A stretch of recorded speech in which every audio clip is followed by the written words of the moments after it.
ए जान आज हर जगह रंग ही रंग बा। ए जान आज हर जगह रंग ही रंग बा, मगर हमारी होली तोहरा बिना बेरंग बा।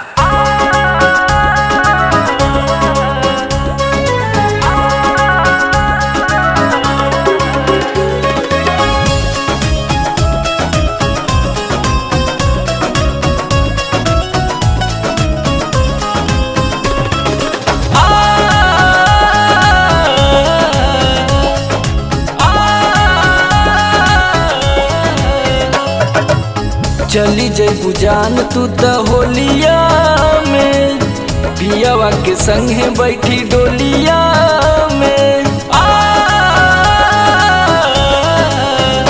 हाँ चली जइबू जान तू त होलिया में, पियावा के संगे बैठी डोलिया में। यह भगवान के जान मरजिया लागता, लगाई कैसे गाल में अबीरिया, तुहार देह में हरदिया लागता। लगाई कैसे गाल में अबीरिया, तुहार देह में हरदिया लागता।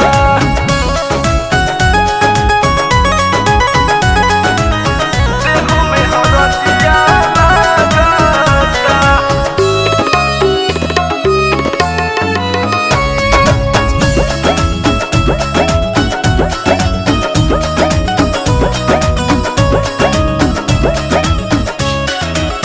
सोचनी है संग में होली होई उमंग में, जान हो रंगा गैलू मेहंदी के रंग में।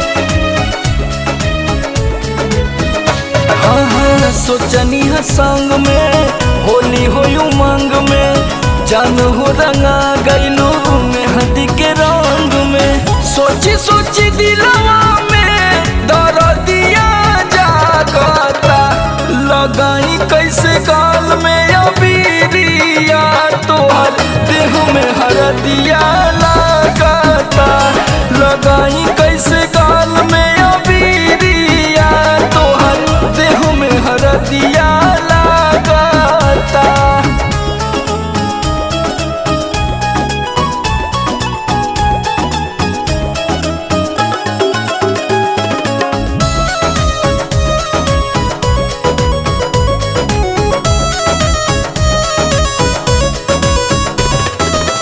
फीका फीका लागे फागुन नहीं भावे, कुछ न निक सुना तोहरा आगे बावे।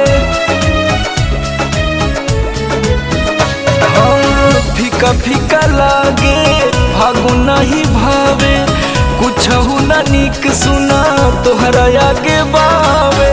देख के तोहरो रूप दुख हो सतावता, लगाई कैसे गाल में अबीरिया, तोहर देह में हरदिया लागता।